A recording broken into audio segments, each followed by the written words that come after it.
Welcome to the second of my two videos about the disappearance of Amanda Zolis 45 years ago in October 1979. If you haven't already, you might want to watch the first video before watching this one. I'll put a link in the description below. So in this video, I will discuss whether Amanda Zolis chose to disappear, and if so, did she go to Queensland? I'll also discuss reports of several possible sightings of her in the years after she disappeared, and I'll end with my thoughts and conclusions on Amanda's disappearance.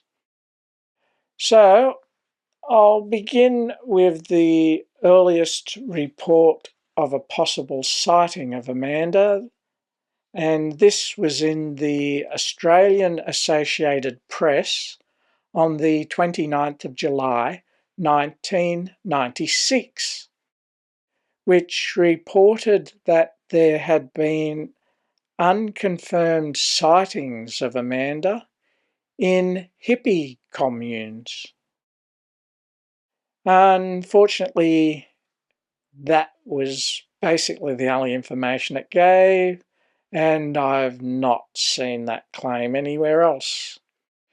So I think, especially with it saying they're unconfirmed sightings, it's pretty weak evidence without any more details. The next article I found indicating that she may have chosen to disappear was a few days later on the 4th of August 1996 in the Sun Herald.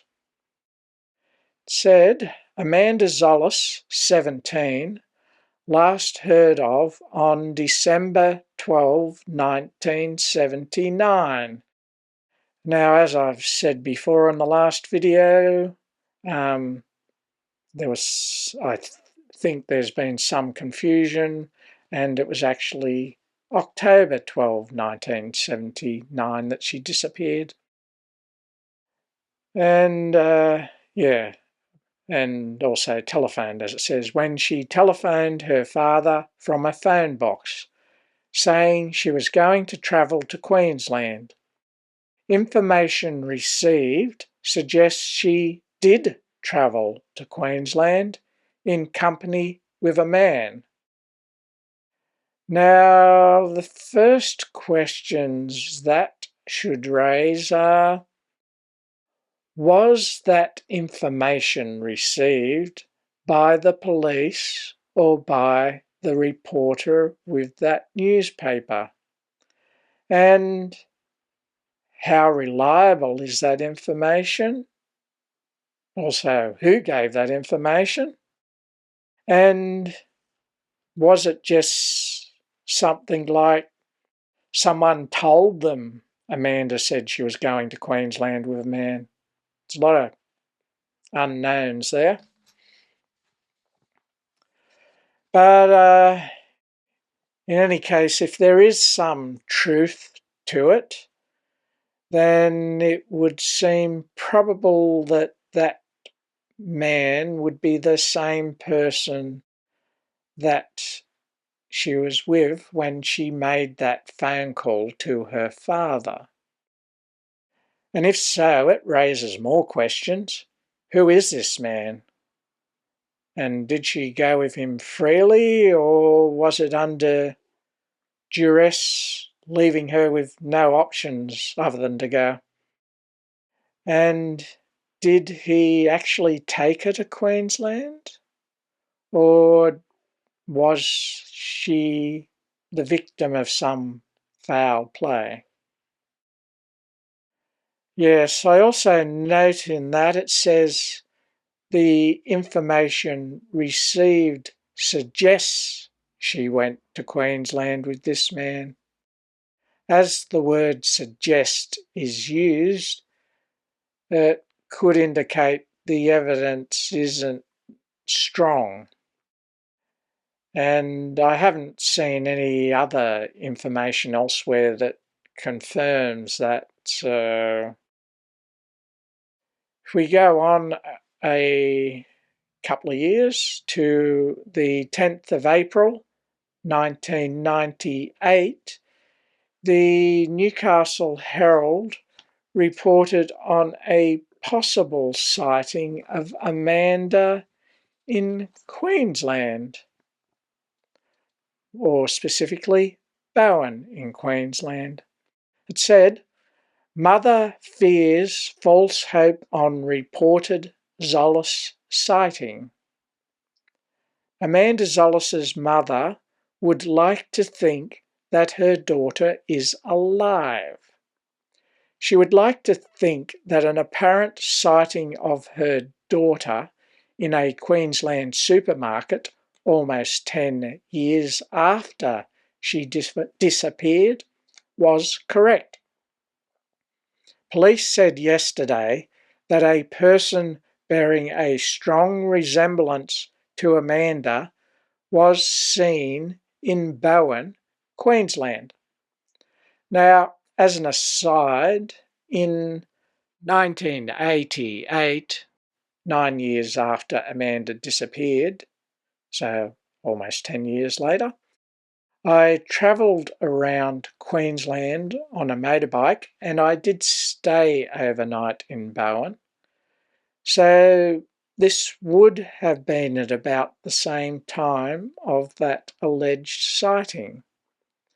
But anyway, I'll put a couple of photos up somewhere in the background, just so you get some idea of what Bowen was like at the time.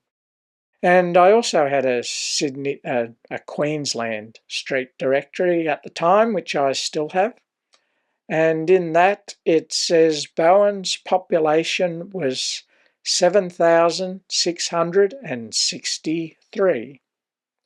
So not exactly a big town.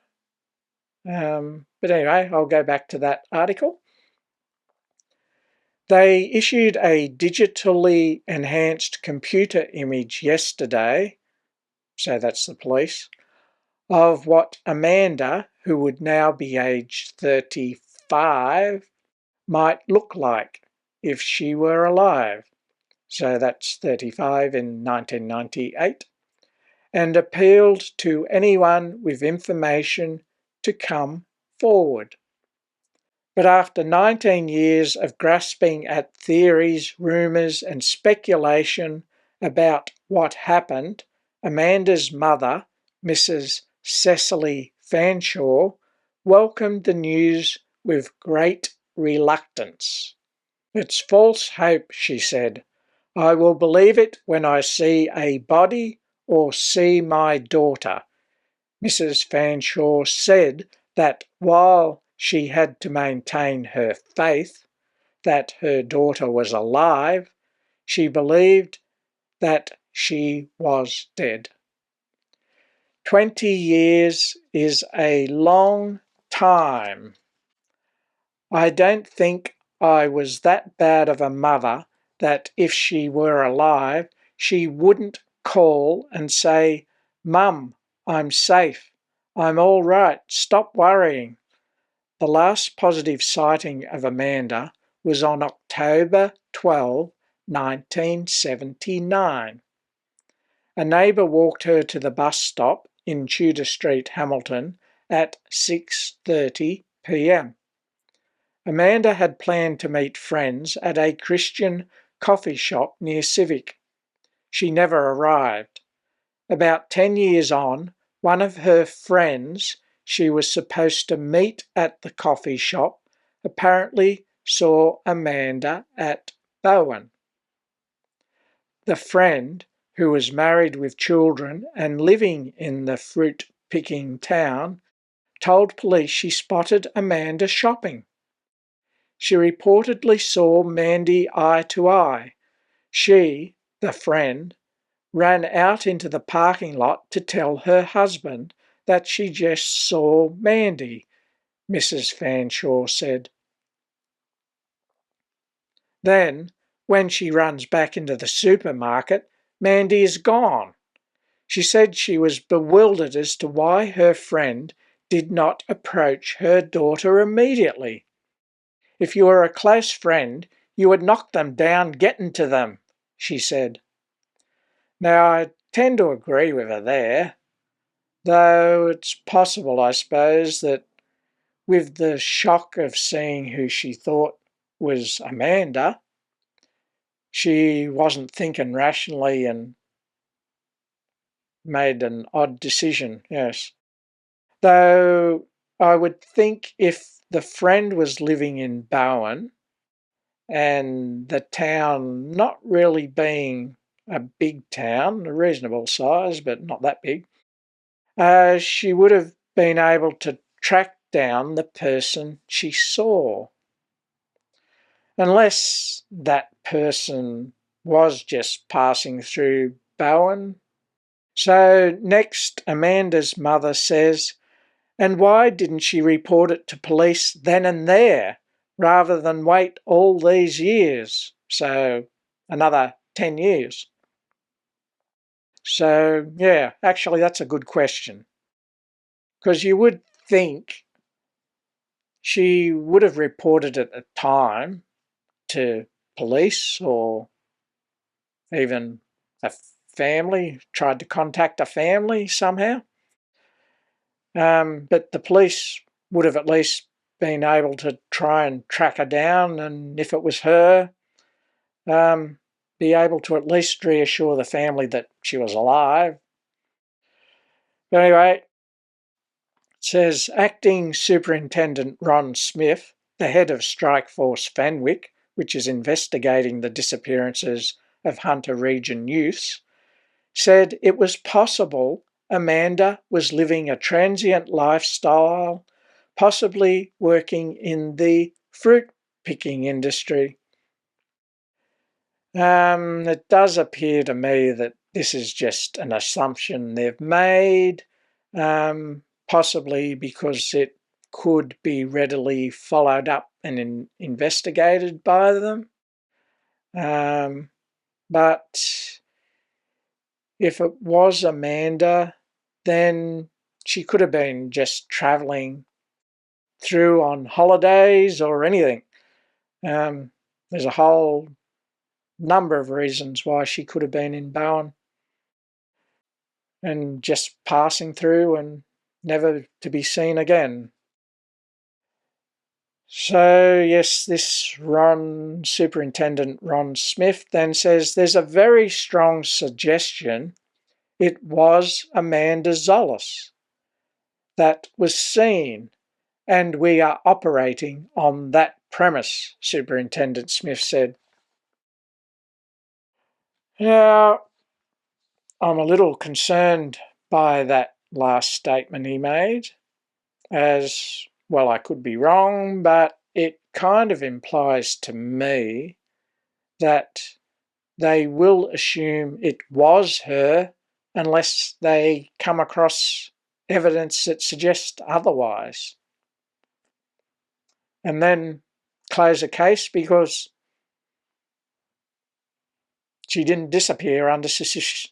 Well, to me it is suspicious, but they would be like, oh, well, she's still alive and wandering around.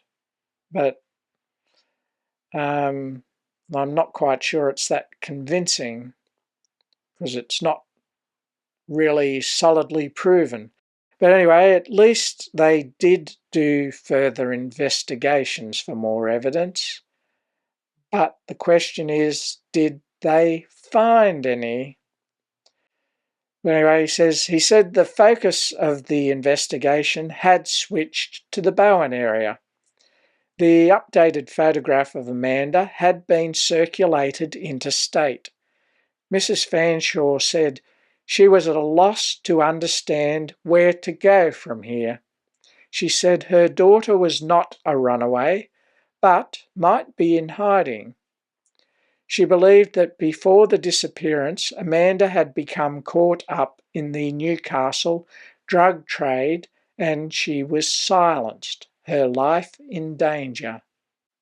There was no evidence that Amanda Zolis existed.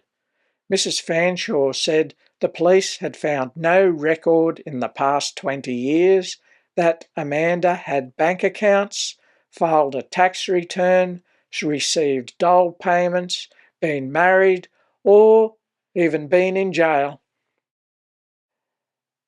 But I would say if Amanda disappeared by choice, I would have expected she would have changed her name, so there would be nothing in her name.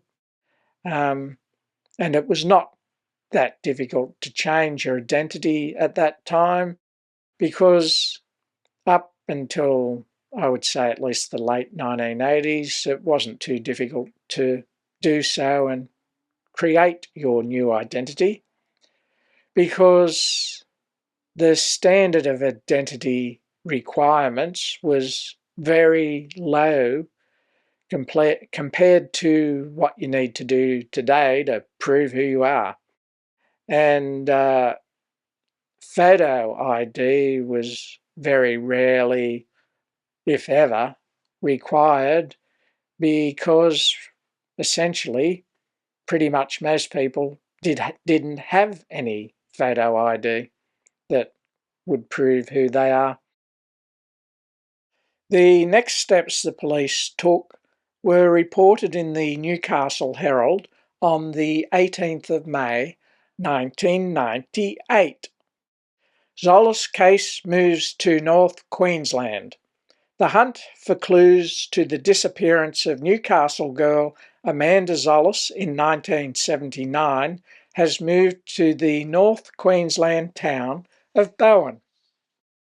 A detective from Task Force Fenwick flew to Bowen yesterday to investigate a woman's report that she believed she saw Amanda in a supermarket about 10 years ago.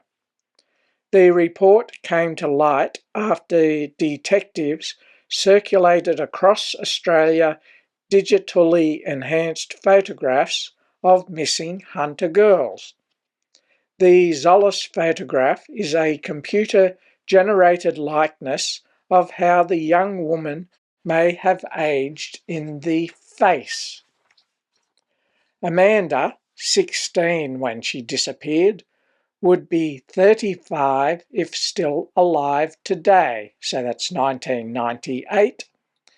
She was last seen on October 12, 1979, heading off to a coffee shop near Civic.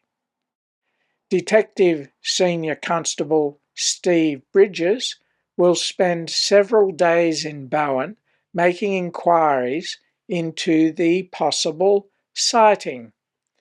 So it sounds like he's just going there for a couple of days and I guess if nothing's found, head back. He said there are many transient workers going through that area, getting work, picking fruit each season. It's fruit picking time up there now, so I'll do the rounds of labour hire agencies and other places showing Amanda's photographs. I found no further reports on this Bowen lead to know if Senior Constable Steve Bridges did find any leads when he went there. Anyway, the next report of any significance was in the Newcastle Herald. What do we got? Nearly 6 months later, on the 7th of November 1998. And I did report on this article in the second video about Annie Tominic and Tominac and Joy Hodgins' disappearances. But when I read it here, I'll focus a bit more on Amanda Zolis' information.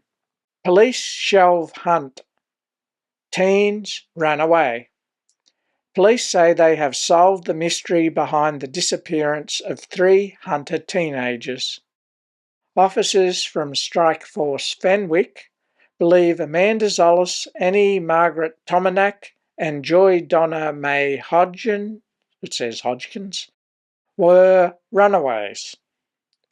It was believed the teenagers met with foul play and were abducted from parts of Newcastle. Officers will not say whether Amanda, Annie and Joy, who have been missing for 20 years, are still alive. A spokeswoman for Amanda Zolis's mother, Cecily Fanshawe, said she believed Amanda's disappearance was suspicious. She believes there will always be a cloud over the disappearance, she said. The news doesn't make any difference to her because she still doesn't have a daughter. Nothing has changed. The spokeswoman disputed claims Amanda had left home for an alternative lifestyle in Queensland. Amanda, then aged 16, was last seen on October 12, 1979 after heading to a coffee shop near Civic. Strikeforce Commander Detective Superintendent Ron Smith said yesterday police would not speculate about any of the cases. We will not be taking any further action, he said. I do not want to speculate about what has happened over a 20-year period. If people do not wish to contact their relatives, that is their prerogative. Credible witnesses had told police the three had not disappeared in suspicious circumstances. We are giving relatives of these people some type of answer, Superintendent Smith said. Yeah, well, it does seem odd. Those families don't really have good answers anyway. And who are these credible witnesses? Yeah, so from those last couple of articles, I am a little concerned that police closed Amanda Zolis's case. Pretty much what it seems, just based on that one report of a possible sighting of her in Bowen, which was 10 years after Amanda disappeared, and then wasn't reported until 10 years after this person believed she saw her. So I'm not real confident on that.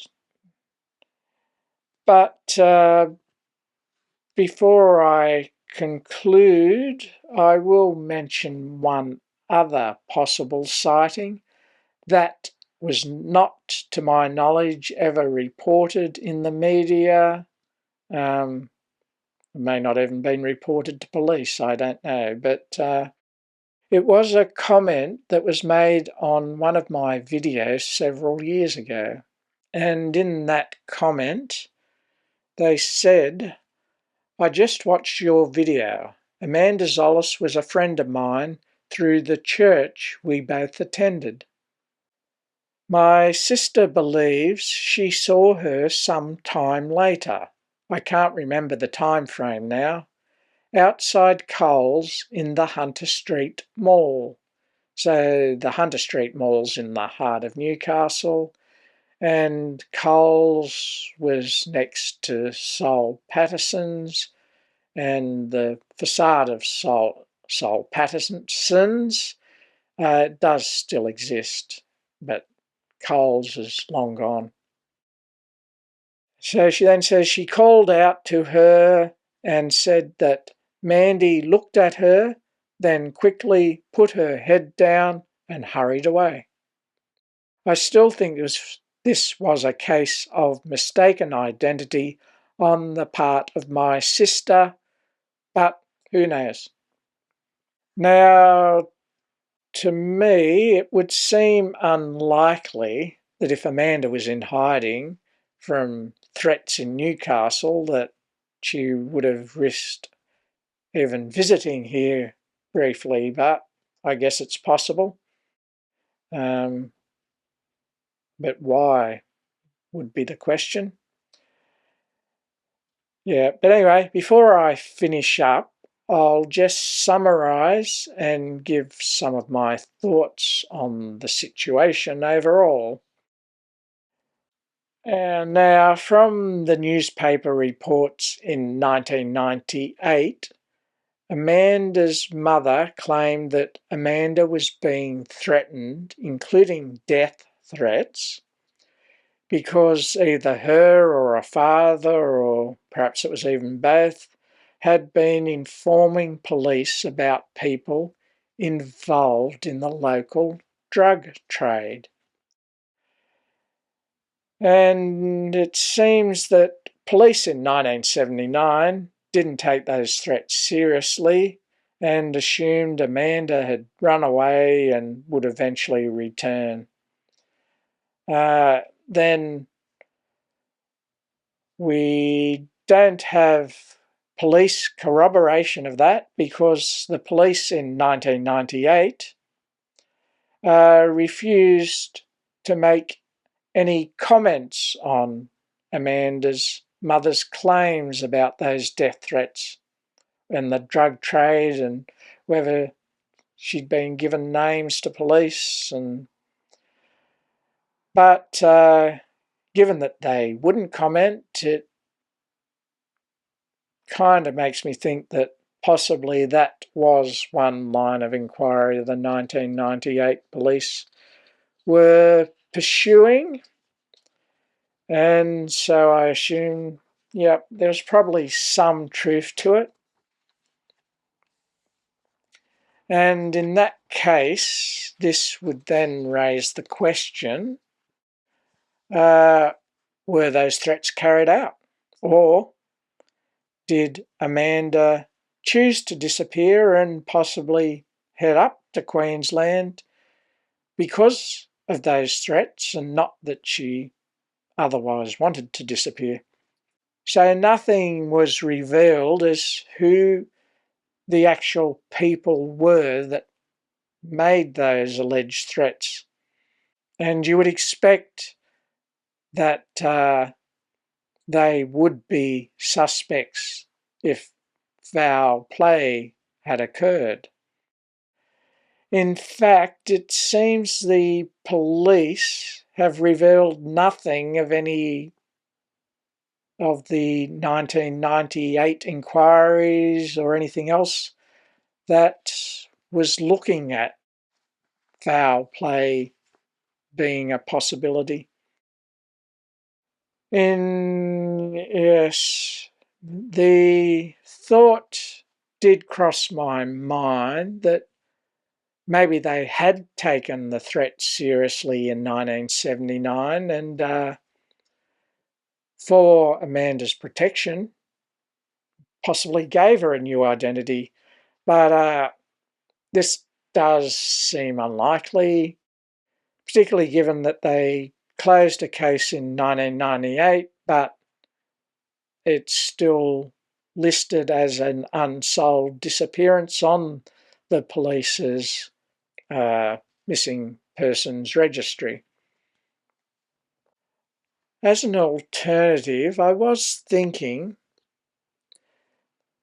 there was the New South Wales Police Royal Commission in the 1990s that did reveal there was a lot of seriously corrupt police in the police force, and it had been going on for many years, possibly decades. So perhaps there was a corrupt member of the police force involved. I mean, I'm just speculating here. I don't know that or have any idea that that was the case.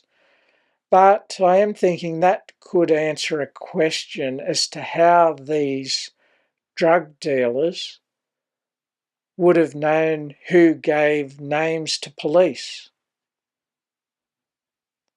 Because that does seem a little odd that they knew it was her or a father or whoever. But anyway, moving on from that, the phone call that Amanda made could imply she actually did choose to disappear to Queensland, but question is, why was she so upset, and who was the person that she was with, and the man, who was he that she supposedly went to Queensland with, and was it the same person that was possibly involved with the phone call she made? I guess she could have been upset, as if she chose to leave because of the threats, it would have meant it was very distressing to her to leave if she otherwise didn't really want to go but felt she had no other option. The later reported sightings of her by people who knew her could imply she was still alive, but those sightings were not conclusive proof. They were just suggestive of that. And I would say it's not uncommon to see someone and believe it is someone you knew in the past, but you work out it wasn't them. It was just someone that looked a lot like them. And personally, I can actually recall seeing someone once who I thought I recognised, but quickly realised it couldn't be them because they actually had died a few years before. So it is possible, with Amanda's disappearance being such a mystery to her friend, that they convinced themselves that the person they did see was her. Perhaps subconsciously, but yeah, I see that as a possibility. So at the moment, based on all this limited information, I am basically in two minds as to whether Amanda met with foul play or chose to disappear and create a new life. If she met with foul play, it could be due to the drug trade connection. That seems a strong possibility. Or it could even still be some unknown predator who possibly could have even played on her fear of the threats that she had received and convinced her to go with him. Who knows? And then, if she did disappear and create a new life, and it was because of the threats, it would suggest she considers those threats are still there, or possibly she has since died from some other unrelated cause. Though I think with the information we have, if she was still alive, I would think it would be likely she would have found some way to let her family know she is safe and well. Even if for some reason she could not have any contact with them. In any case, my thoughts are, with the limited information, and it seems police from 1998 not being willing to divulge what they had found out, it kind of sounded like from the newspaper reports they hadn't found anything conclusive. It seemed they were just going on that from what the limited evidence they'd found, they didn't believe that she hadn't chosen to disappear of her own accord. So there was never an inquest, and since it seems police are still, even though they supposedly closed it in 1998, They've still got it on the missing persons registry as an unsolved missing persons case. It would probably be logical to have an inquest, because that never occurred. And then everything could be brought in front of a coroner that police found in 1998, and if there was anything from earlier, and if there's possibly any witnesses who are still alive, have them in court and present all that evidence. And in fact, I would suggest they have an inquest into the disappearances of Annie Tomanak and Joy Hodgins, and perhaps even another one for Amanda Robinson and Robyn Hickie and Leanne Goodall. I mean, they did have the inquest in 2002 for those three, but Strikeforce Arapaima been doing more investigation, so they seem to have gathered a lot of other information. They can't seem to reach a conclusion soon. That seems a logical thing to do, have another inquest. And it's not impossible to have a second inquest, because I did note that in 1992, after the body of Debbie Ray Pritchard was found, who disappeared 10 years earlier, they had an inquest. And then I think it was in 2003, because in the 1992 one, there was no real conclusion. Then in 2003, I believe, they had a second inquest, and it was pretty much concluded that Maurice Marsland had killed her, but since he had died in prison, he was actually murdered in 1996, I believe, it couldn't be taken any further. So it's not unusual, I would think, to have a second inquest, and I don't know if families can push for that, but, or even, yes. But anyway, that is a possibility. If you have any thoughts yourself on any of this or anything I've talked about in the previous two videos, you're welcome to put your thoughts in the comments section. But if you prefer to not make them public, I would be fine if you send me a message through my Facebook page that is in relation to this channel. I prefer if you don't send me messages to my personal Facebook account. I do have a separate one, and there is a link to that in the description for this video, and it's also in the about information for my channel. So you could contact me that way. Also, if you have any information that would be of interest to police that you think they might not have, I would suggest you at least contact Crime Stoppers as well. Anyway, I hope you found this video interesting and informative, and if you'd like to watch more of my videos in future, please subscribe and click on the bell to be notified when I upload them. And if you'd like to support me to make more videos, you can do so at Patreon. I'm David A. Elliott.